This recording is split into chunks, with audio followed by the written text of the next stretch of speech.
Are you out of your bloody mind? Ano hindi ka sasama, Gabriela? Hindi na ako pwedeng sumama sa taong pumatay sa ama ko. Dapat pagbayaran mo itong krimen ng ginawa. Pinagbayaran ko na yung krimen niyo. Pinagbayaran ko sa loob ng maraming taong walang nararamdaman ito. Kundi puro sakit at sama ng loob.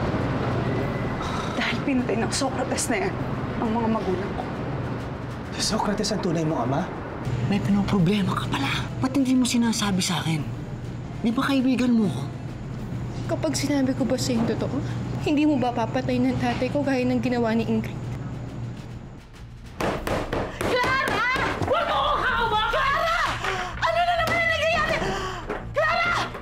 Misyon nilang kunin ang anting-anting sa mga Sudama.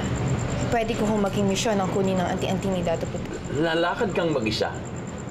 Ayaw niyo nun? Sabay niyo makukuha ang dalawang anting-anting. Makukuha ka na namin. Sigurado ka bang kapag nakuha natin yan, tiba-tiba tayo? Oo naman. Pero paano nga tayo makakasiguro na eto nga yung anting-anting ni Datu Puti? Si Macario Banson. Sino ba tong Macario Banson na sinasabi mo? Pinaniniwalaan na isa siyang descendant ni Datu Puti. Naging bihag si Commander Banson ng mga Hapon dyan sa Palawan. At isa siya sa mga nagtangkang tumakas, pero hindi siya nagtagumpay. Ang mga bangkay ng prisoners of war at kasama na yung bangkay ni Banson doon, inilibing ng mga kasamahan nilang guerrilla doon sa Puerto Princesa, sa garrison. Kung descendant nga ni Datu Puti si Macario Banson, ibig sabihin nun na ipasa sa kanyang anting-anting? At kung importante talaga sa kanya yung anting-anting, dadalhin niya ito hanggang libingan.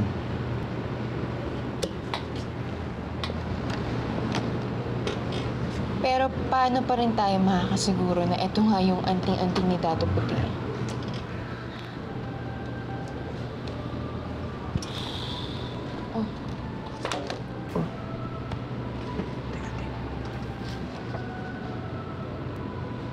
Teka, sandali. Tingnan mo.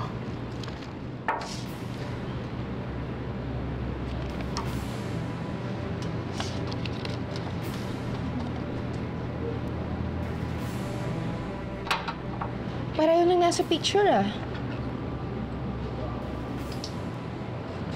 Siguro naman, alam mo na kung saan natin kukunin ang anting-anting. Hello, Palawan.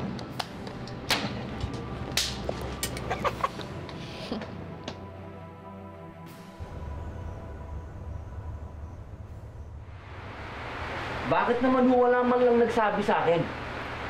Na si Socrates pala yung nawawala na yung asawa. At ama ni Gabriela at Clara. Napakahirap pang sabihin sa akin ng totoo.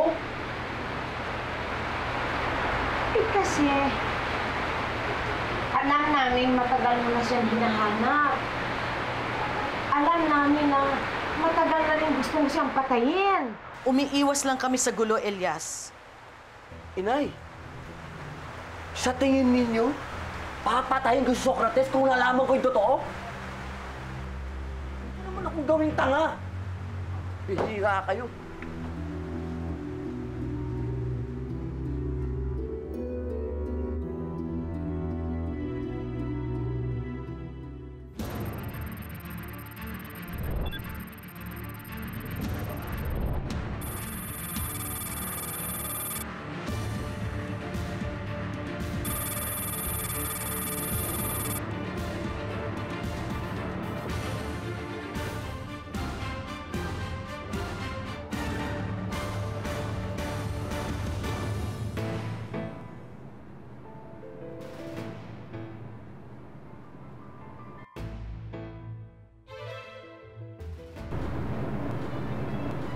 Japanese characters to ah. Bakit meron ito dito?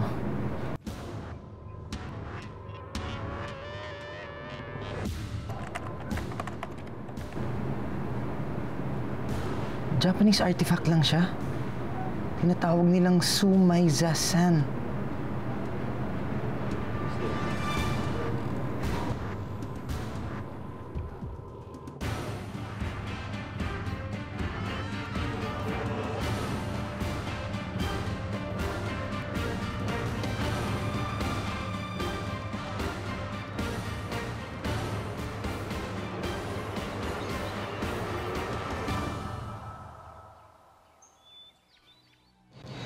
Dito located ang garrison ng mga Hapon. At dito naman, dito sinunog yung mga prisoners of war. At banda rito, dito pinaniniwalaan nilagay ang mass graveyard ng mga Filipino guerrillas.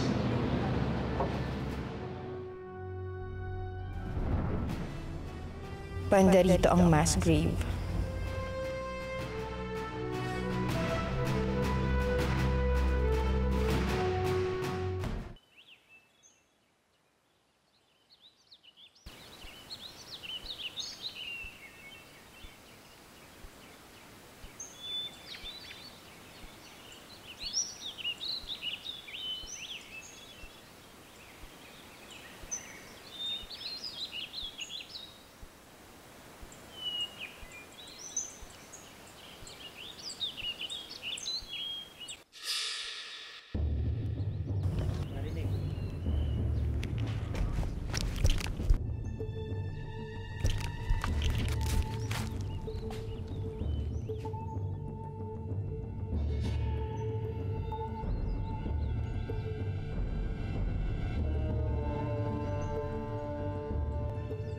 Ang anting-anting ni Datu Puti.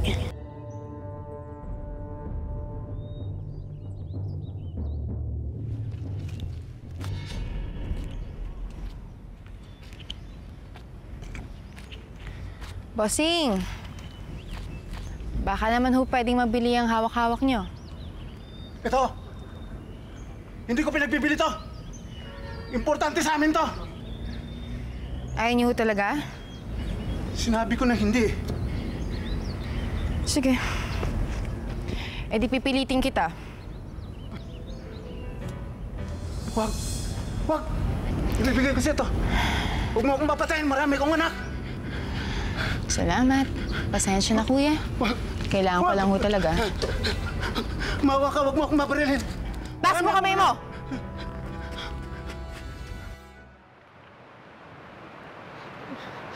Naku, mali. Hindi yun yung anting-anting. Kailangan malaman ni Gabriela.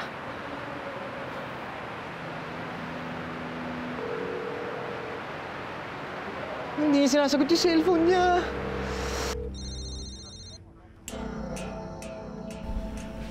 Ibigay mo sa amin yung sumay sa sana hawak mo! Eto? Pasensya na ho kayo pero hindi ko ho pwedeng ibigay ito. Kung ganon, mapipilitan ka namin patayin. Ganun ho ba? Kung ganun...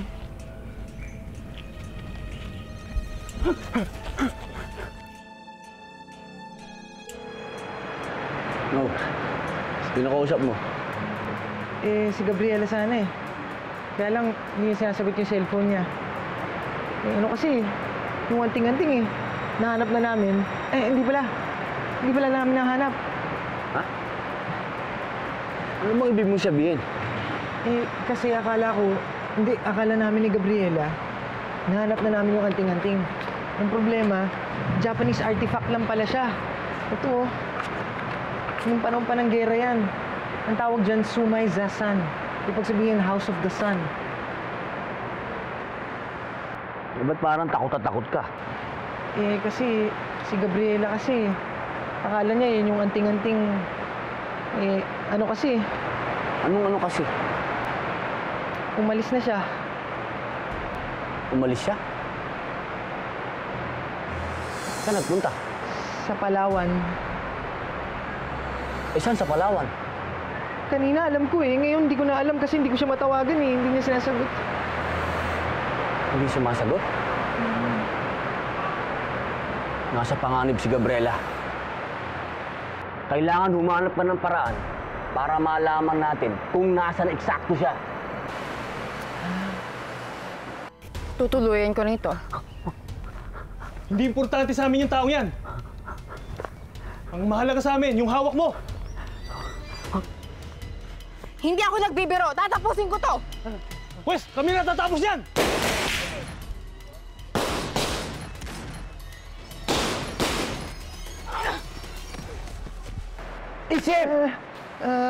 Alam ko na. Papasukin ko na lang ang smart satellite para magamit ko yung spy satellite. Equipped ito ng GPS tracking system at saka live thermal satellite feed. Sigurado kailangan natin ito. Teka. Gawin mo na yan. Lalakad na ako. Tama.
Talaga masama ang loob sa akin ni Elias. Kanina, halos hindi niya ako tinitingnan bago siya umalis. Nay, bakit ganon? Imbis na nababawasan ng problema, parang lalong nagsasanga-sanga. Huwag mong masyadong dibdibin si Elias. Puhupa din ang galit nun. Pag nalaman niya kung bakit tayo nagsinungaling sa kanya. Sana nga, Inay. Sana nga.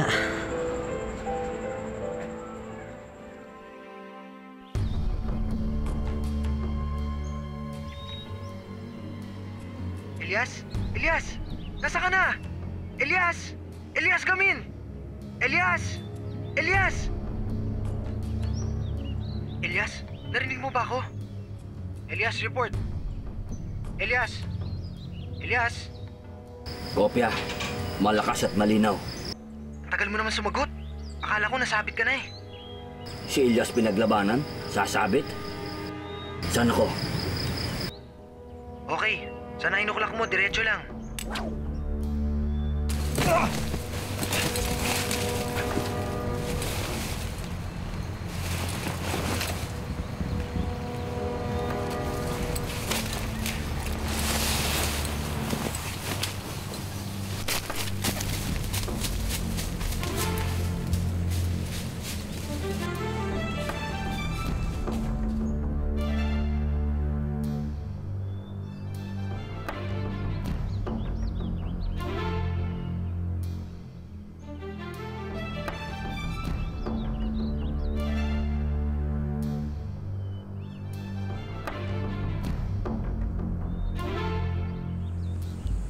Cedric, nandito na ako sa ilog. Okay, kailangan mo tawirin yan. Okay. Gaano kalayo lalanguyin ko? 30 kilometers. Ano? 30 kilometro? Wala bang shortcut? Yan ang pinaka-shortcut. Pambihirang shortcut yan. Okay.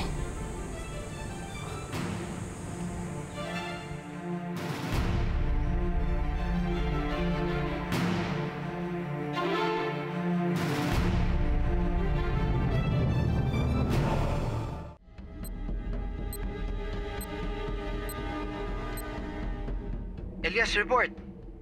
Elias? Elias? Huwag mo akong kausapin. Malapit na ako malunod. Elvira? Inay! Elvira? Bakit? Nakatanggap akong tawag kay Ulysses. Si Gabriela ando doon ngayon sa Palawan. Palawan? Anong ginagawa niya doon? Para sa bagong misyon ng kapatiran. Wala naman pala tayong dapat ipag-alala, Inay. Anong wala? Mayroon. Solo siyang pumunta sa Palawan at solo niyang harapin ang bagong misyon.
Ano na namang kawalang hiya ang ginawa ni Wakan sa anak ko? Walang kinalaman si Wakan sa mga nangyayari. Yung anak mo, pilit na tumiwalag sa grupo para isagawang solo ang bagong misyon. Naiintindihan ko si ate. Hindi na kayang makisama pang muli sa taong pumatay kay Itay. Ando doon na si Elias ngayon. At alam ko, hindi siya pababayaan ni Elias. Diyos ko.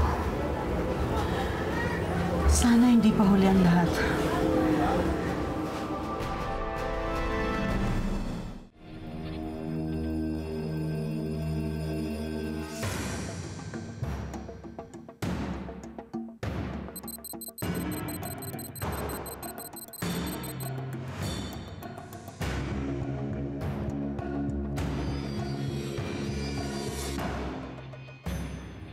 Elias, nandiyan ka na sa location ni Gabriela.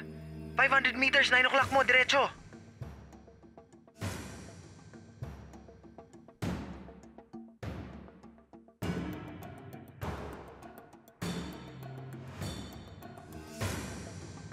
Visual on enemy. 2 moving, 1 stationary, 1 mobile. Do you copy? Kopya, pero parang mali yata tayo ng location. Ha? Bakit?